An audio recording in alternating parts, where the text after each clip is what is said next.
Brandon, I swear to God, if you walk out on me, I swear I'll do something I regret and it will be on you.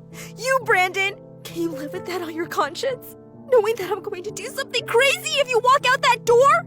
Tina squealed while tugging onto Brandon's shirt in desperation. Let go, Tina! You're crazy!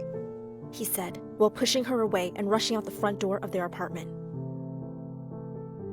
Tina lay there, crying on the ground with her face squished between her legs. She could no longer feel anything but pain and heartbreak. Why did he leave me? Why aren't I good enough for him? He's seeing someone else, I know it. Stupid pig! She got up and rushed to her laptop, trying her best to log into all of his social media accounts in an attempt to hack into his account. Wrong! Ah! She picked up the laptop and threw it across the room, watching it smash into 2 pieces. I know he's with her. I know he's seeing her. Tina then picked up her phone and looked through his Instagram. Blocked? How could he? She grabbed her coat and rushed over to his apartment, fearing for the worst. As she walked down through the streets of New York, she blew her warm breath into her hands to heat herself up. She forgot to think about what just happened and couldn't help but notice she felt relaxed for the first time in a long, long time. But then a memory came. I remember when Brandon and I used to walk through here. She also remembered how sad she felt that day because he called her an insecure person. Never mind that. She snapped out of it and hurried along faster so she could reach Brandon. Just before she approached his place, she saw Brandon's favorite restaurant across the street. They always went there. It was one of many decisions he always made. She peered in, reminiscing about all the good times, before suddenly getting a glimpse of something horrible happening through the corner of her eye.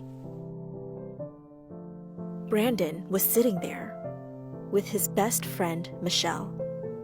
They were having a glass of wine at the restaurant bar. Tina felt her heart clench and her stomach begin to wobble. She tried not to fall to the ground right there. I knew it! He always chose Michelle over me to hang out with. He loves her! Tina zipped open her coat and stormed into the restaurant, seeing nothing but red. How could you? Tina, what the hell are you doing here? Did you follow me? No, I came to see you to try to make this right.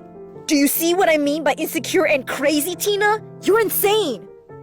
He pulled her outside, looked at her in the eyes deeply, and said, Listen to me, Tina. There's no one I've ever loved more than you. But every day I watch you turn into the most insecure, miserable woman.